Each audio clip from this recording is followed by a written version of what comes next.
여러분들, 남의 집 가장 빼오는 거 아니다. 라는 말이 있잖아요. 저는 이 말에 참 공감을 하지 못했는데요. 제가 결혼하고 나니 뼈저리게 느껴지더라고요. 저는 경기도 다산에 거주하고 있는 평범한 아기 엄마입니다. 오늘은 저희 유별난 시댁 이야기인데 저희 시어머님의 별난 행동을 꼭 이야기해 드리기 위해서 사연을 보내게 되었는데요. 시댁 이야기를 하기 전에 가장 먼저 저와 저희 남편의 연애 이야기를 해보아야 할 것 같아요. 저랑 남편은 제가 직장 다닐 때 거래처에 다니던 거래처 직원이었어요. 둘이 일 얘기도 하고 사적인 이야기도 하니 금세 친해졌고 한두 번이 세네 번이 되어 어느 순간은 연애를 하고 있더라고요. 그러다 결혼 이야기가 슬슬 오갔고 저희 부모님은 두 분 다 정년퇴직을 하셔서 노후 준비가 탄탄하게 되어 있으시고 반면 시댁은 아버지가 오랫동안 투병 생활을 하다 돌아가셔서 집이 많이 기울었다고 하더라고요. 남편네는 시어머니, 신우언니, 남편 이렇게 세 식구인데요.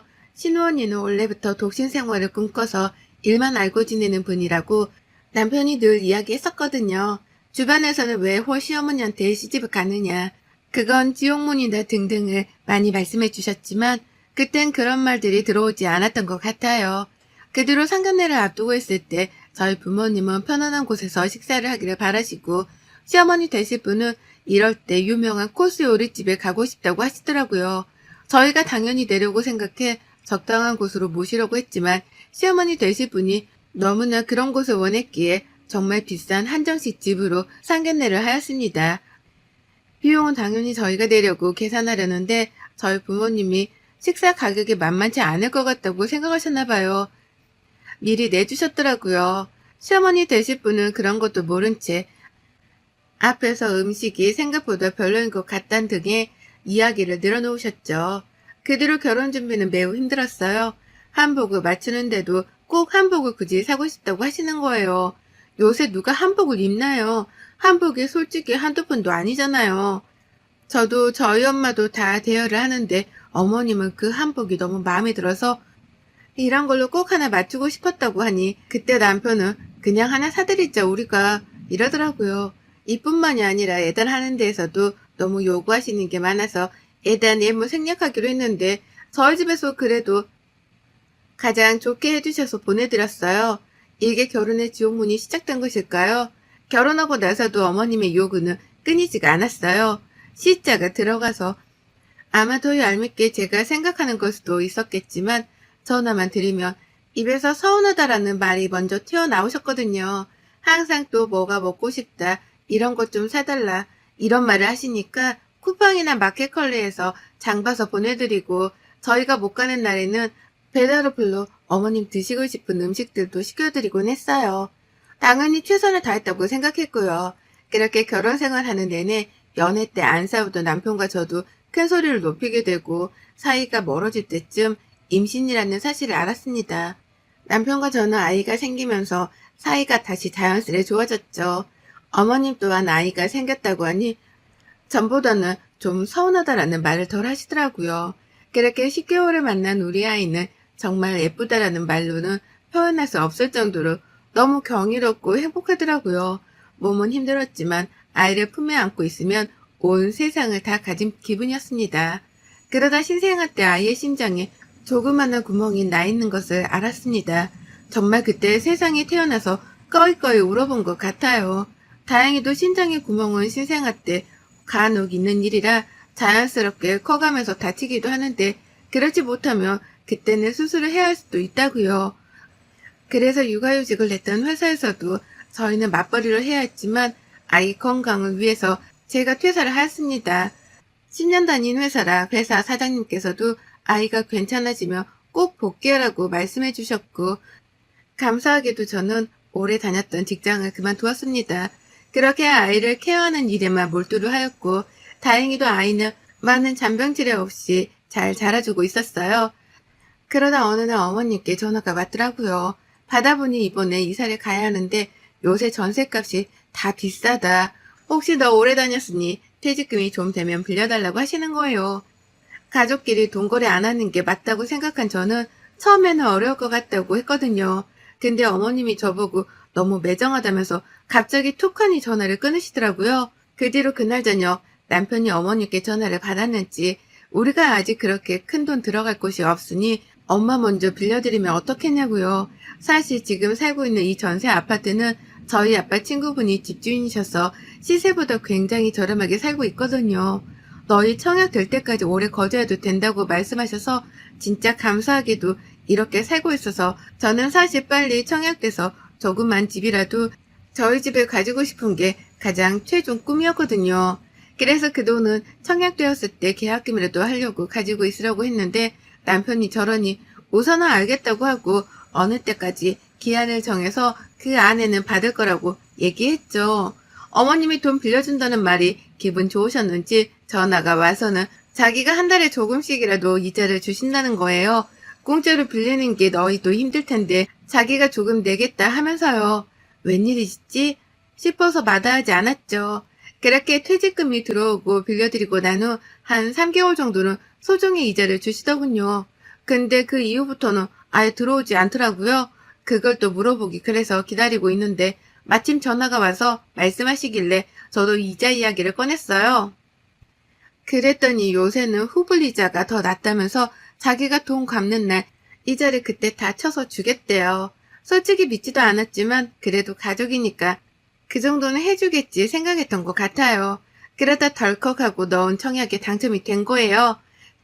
비인기 지역이기도 했고 작은 평수이기는 해도 진짜 신혼부부 특공으로 돼서 정말 너무나 기쁘더라고요. 자기 집이 생긴다는 게요. 남편도 너무 좋아해서 계약금 입금하는 날만 기다리고 있었죠. 어머니께 빌려드린 돈도 기한도 거의 끝나서 이번에 저희가 청약이 돼서 그 돈으로 계약금을 내려고 한다. 언제쯤 줄 수 있냐 물어보니 조금만 기다리라고 곧 준다고 하시더군요. 알겠다고 하고 며칠 동안 아무리 기다려도 깡통 무소식인 거예요. 계약금 기한은 다가오는데 그래서 빨리 어머님께 전화도 드리고 찾아도 가보았어요. 그랬더니 찾아가서 돈 달라고 말씀드리니 하시는 말이 정말 가관이더군요. 자기를 꼭 나쁜 사람 만든다면서 어련히 줄 텐데 뭐 이렇게까지 쫓아왔냐면서 그러시길래 저희 사정 다 알지 않냐. 그나마 이제 집이라도 생겨서 이사 안 가고 살려고 하는데 그게 월급도 뻔하고 저도 일 안 하고 목돈이 그거밖에 없다. 근데 계약금 안 내면 취소되니 돌려달라고 하니 갑자기 막 우시는 거예요. 자기도 뭐 안 주고 싶어 그런 것 같냐면서요. 또 그렇게 우시는데 막 달라고 하기 그래서 우선은 집에 와서 남편과 상의를 하는데 남편은 있는 돈이랑 부족한 돈은 신용대출 받아서 계약금을 내자고 하더군요. 지금 저희는 맞벌이도 아니고 외벌이로 사는데 대출까지 받아서 그 이자까지 내면 앞으로 어떻게 살겠어요. 중도금도 아무리 후불제라고 해도 대출을 받아야 하는 상황이라고 막 했죠. 그렇게 아무 소득 없이 이야기가 끝나고 도저히 안 될 것 같아 친정 부모님께 사정 설명을 드렸어요. 부모님이 도와주신다고 하셔서 계약금은 먼저 냈죠. 나중에 저희 여유 생기면 그때 천천히 줘도 되니 그럴 생각 말고 저랑 아기만 생각하라고 부모님은 늘 그러시거든요. 그럼 보통은 저도 시댁에서 이렇게 도움을 받으면 전화라도 드리고 찾아뵙고 감사하다고도 할 것 같거든요. 근데 남편은 저희 부모님이 노후 준비도 다 되어 있고 돈이 많아서 그런 건데 뭐 어떠냐 식으로 나와요. 진짜 이때 남편은 남의 편이구나 느꼈던 것 같아요. 그렇게 계약금 소동이 끝이 나고 조만간 줄 것처럼 했던 제 퇴직금 이야기는 어머님은 아직 그 이야기를 꺼내지도 않으시더라고요. 남편에게 말해도 자기는 모른다 라고만 하고 너무 답답하잖아요. 받아야 될 때도 한참 지났거든요. 그렇게 시간이 좀 흐르고 어머님께 다시 한번 더 말씀드렸어요. 어머님 언제쯤 그 돈 받을 수 있을까요? 저도 친정 부모님께 빌려서 어느 정도라도 부모님께 드려야 해서요. 너희가 왜 이렇게 쪼는 거니 사람을? 어련히 줄까봐. 내가 무슨 사기꾼이냐? 들고 도망가게. 좀 기다려봐라. 어머님 그게 언제인데요. 그때도 주신다고 하셔놓고 계속 지금 미루고 계시잖아요. 아니 얘가 좀 기다려보라니까 내가 떼먹냐고 하면서 오히려 자기가 큰 소리를 치시더군요. 남편은 남편대로 엄마가 줄 거니 기다리라고 하고 너무 답답하잖아요. 그런 답답한 마음을 가지고 살고 있는데 그제 주말에 친정에서 시댁에 가져다 주라고 과일 같은 거를 보내주셔서 남편이랑 아이랑 시댁으로 건너갔어요. 과일을 드리고 함께 깎아먹고 있는데 부엌에 못 보던 차키가 있는 거예요. 그래서 제가 어머님 언제 오셨어요? 라고 물으니 아니 왜? 걔 지금 부산 출장 가 있어. 라고 하더라고요. 그럼 이거 차키 뭐예요? 라고 하니 갑자기 말을 더듬으면서 이거 친구가 잠깐 두고 간 거야. 뭐 차 나보고 필요하면 쓰라고 해서. 그래서 제가 네. 이러고 말았죠. 그렇게 시댁에서 와서 곰곰이 생각해 보는데 왜 사람이 촉이란 게 있잖아요. 아무래도 어머님네 한번 다시 가봐야겠다고 하고 있다가 남편한테 잠깐 아이를 맡겨두고 시댁으로 급습했어요. 근데 정말 그때 제 눈을 도려내고 싶을 정도였어요. 어머님 집으로 가는데 나오는 모습이 어머님만 있었던 게 아니라 어떤 남자분이랑 같이 나오는 거예요. 아니 너무 놀라서 그냥 숨어버리기는 했는데 그게 무슨 일인지 그리고 숨지겨 지켜보는데 그 남자가 어머님께 차를 고맙다고 했나? 이런 식으로 이야기하는 것 같더라고요. 그래서 도대체 무슨 돈이 나셔서 저거를 사셨을까 뭘까 싶었거든요. 아무리 생각해도 도통 이해가지 않아서 물어볼까 하다가 혼자 끙끙 앓고만 있다가 어머님께 여쭤보았어요. 어머님 바쁘세요? 아니 왜? 제가 그때 어머님네 뭐 두고 온 게 있어서 가지러 집으로 갔는데 집에서 어떤 남자분이랑 나오시던데 그분은 누구세요? 누구? 나 맞아? 내가 남자랑 왜 있겠어? 아니 진짜 어머님이셨어요. 남자친구분은 아니시죠? 아니 무슨 남자친구야. 그냥 친구야 친구. 친구인데 차를 선물하세요? 어머님은 돈이 어디서 나서요? 이사하시면서 다 쓰셨잖아요. 무슨 차를 선물해. 네가 잘못 들은 거겠지. 옛날에 나랑 같은 동네 살던 그냥 아는 친한 동생인데 집에 놀러 오고 싶다고 해서 놀러 온 거야. 무슨 남사스럽게 남자친구니. 그런 거 아들한테는 절대 꺼내지도 말아라. 네. 이렇게 아무리 대화를 나눠도 도통 그 사이가 보통의 사이는 아니었던 것 같거든요. 그런 오해가 조금씩 사라질 때쯤 신호 언니가 출장에서 올라와 저희 아기 보러 온다고 집으로 놀러 왔더라고요. 바리바리 아기 선물을 들고 와서 같이 언니랑 집에서 밥도 먹고 커피도 마시고 있는데 언니가 저보고 요새 아파트 사기 너무 힘들겠더라. 그래도 너희는 집 돼서 진짜 다행이지. 맞아요 언니 너무 힘들어요. 어머님 아파트 전세도 그 동네 다 올랐다고 하더라고요. 그러니까 그래서 엄마 전세에서 월세로 돌렸잖아. 내가 지금 월세 내주고 있는데 만만치 않더라. 보증금을 많이 내도 월세가 장난 아니야. 네? 월세요? 어머님 전세 아니세요? 아니야. 전세 살다가 엄마가 하도 그 집을 마음에 들어 하는데 거기는 월세로만 두려고 한다고 해서 일단 전세 보증금 넣어놓고 월세비 내가 내주고 있어. 엄마 혼자 사는데 나도 나가 있는 게 미안하고 그래서. 갑자기 언니 말을 듣는데 순간 머리가 멍해졌어요. 어머님이 분명 저에게 전세 가격이 올라서 그거 보태려고 돈을 빌려가셨다고 했는데 월세를 돌린 거면 제 돈은 어디로 간 건지 갑자기 머리가 새하얘지는 거예요. 언니, 저 어머님이 전세 가격 때문에 퇴직금 받은 거 좀 빌려달라고 하셔서 빌려드렸는데 지금 월세인지 저 몰랐어요. 라고 하니 언니가 아니 얼마나 빌려주냐고 왜 그런 큰일을 말 안 했냐고 하더라고요. 자기는 몰랐다고요. 그러면서 엄마가 도대체 그 돈이 어디에 필요해서 빌린 거냐고 자기가 분명 계약할 때 금액도 다 확인하고 월세도 꼬박꼬박 내주고 있다고 하면서요. 그렇게 언니가 당장 엄마한테 가보자고 어머니께 갔더니 집에 안 계시는 거예요. 근데 언니가 막 옷장을 뒤지더라고요. 서랍장이요. 통장을 찾으려고 하셨던 것 같은데 언니가 옷장을 여는 순간 발견한 건 명품 옷부터 가방까지 쫘르르 있더라고요. 언니랑 저는 순간 너무 당황해서 어찌 해야 할지를 몰랐고 그때 어머님이 들어오셨는데 제가 지금까지 보던 어머님과는 180도 다른 모습이었어요. 화장도 거의 안 하시고 그런 분이셨는데 지금 어머님은 화장이 엄청 화려한 옷과 구두와 신발 액세서리를 하고 있으시더라고요. 심지어 어머님 뒤로 따라오던 사람이 더 충격적이었는데요. 제가 그때 본 그 남자더라고요. 어머님은 너무 놀라서 그 자리에 서 있고 그 남자라는 분은 누나 누구야? 이러고 있더군요. 순간 언니가 너무 화가 나서 지금 누구신데 저희 집에 들어오려고 해요? 라고 하니 자기가 누나 남자친구라고 했나? 그래서 언니가 당장 우선 나가라고 하고 그 남자는 보내고 어머님이랑 저랑 언니랑 셋이 앉았어요. 언니가 어머님께 정말 나지막한 목소리로 엄마 이게 무슨 일이야. 제 퇴직금도 전세 보증금 올린다고 빌려달라고 했다는 건 또 무슨 말이야. 당장 말해. 나 도는 거 보기 싫으면. 아니, 그게 아니라. 당장 말해, 엄마. 나 지금 여기 있는 거 다 뒤집어 엎기 전에. 제 돈은 차 사는데 썼어. 무슨 차? 엄마가 차가 왜 필요해? 그리고 차가 필요하면 나한테 말을 해야지. 왜 제 돈은 왜 빌려가? 그 돈 얘네 집 계약금 하려고 달라고 했다던데 그럼 팔아서라도 줘야지. 지금 장난한 거야 나랑? 아니 팔려고 내놨는데 돈이 좀 부족해서 고민하고 있었어.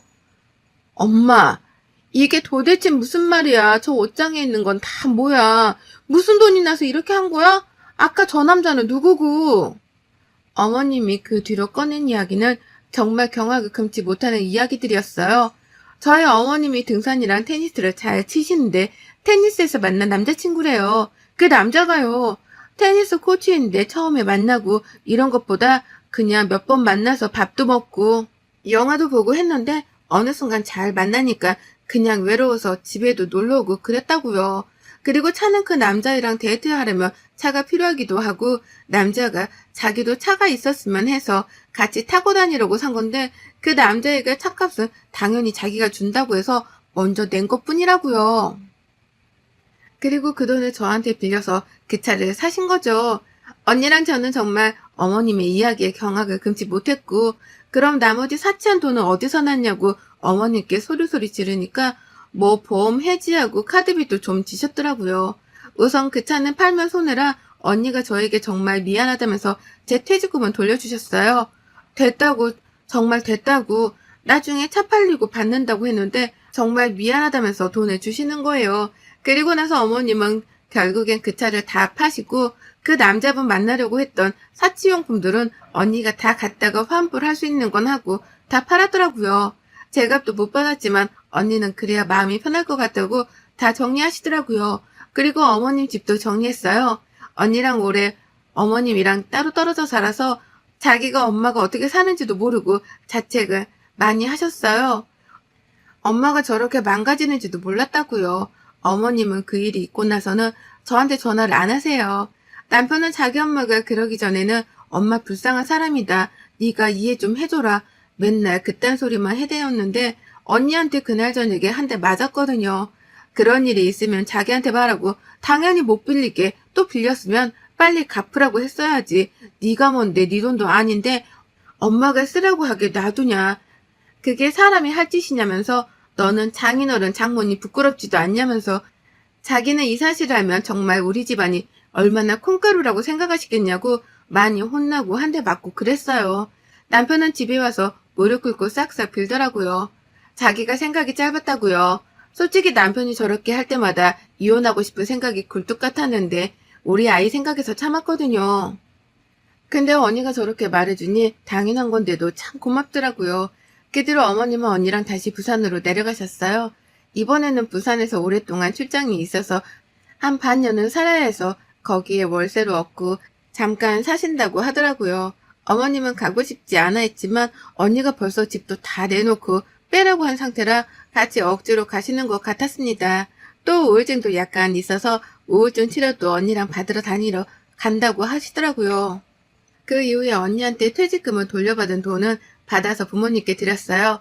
근데 딱 반만 받고 나머지는 이사갈 때 보태서 쓰라고 하셔서 제 통장에 있네요. 어머님은 지금까지 언니나 남편이 모든 걸 해주니까 그게 맞다고 생각하시면서 사신 것 같은데 혼자 살면서 돈을 어떻게 쓸 줄도 모르고 또 기도 얇아져서 그러신 게 아닌가 싶어요. 좋게 말하면요. 그 남자는 나중에 자기는 사귄 것도 아니었다. 그냥 누나가 몇 번 만나자고 하길래 만난 것 뿐이다. 이랬나 봐요. 언니가 열불이 나서 차키랑 엄마한테 받은 거 다 내놓으라고 해서 가지고 왔다고 하더라고요. 근데 그 받은 물품이 다 고가여서 도대체 이 돈을 다 어디서 났나 싶었는데 그때 아버님이 오래전에 어머님 앞으로 뭐 연금보험 이런 걸 해두셨는데 그거 해지해서 쓰셨더라고요. 카드빚도 좀 있는데 그건 뭐 언니가 차차 갚는다고 해서 그렇게 마무리되었답니다. 또 한 번 가족 간에 절대 돈거래 하지 않는 게 좋다고 느끼는 사건들이었습니다. 물론 어머님도 외로우니 저랬겠지. 좋게 생각해보지만 사실 좋게 생각해야 할 만한 일들은 아니라서 저는 많이 잊고 살려고 하고 있어요. 돈도 다 돌려받기도 했고요. 남편은 그 뒤로 자기 엄마 얘기 찍소리도 안 하고 집에서 쭈구리처럼 살고 있어요.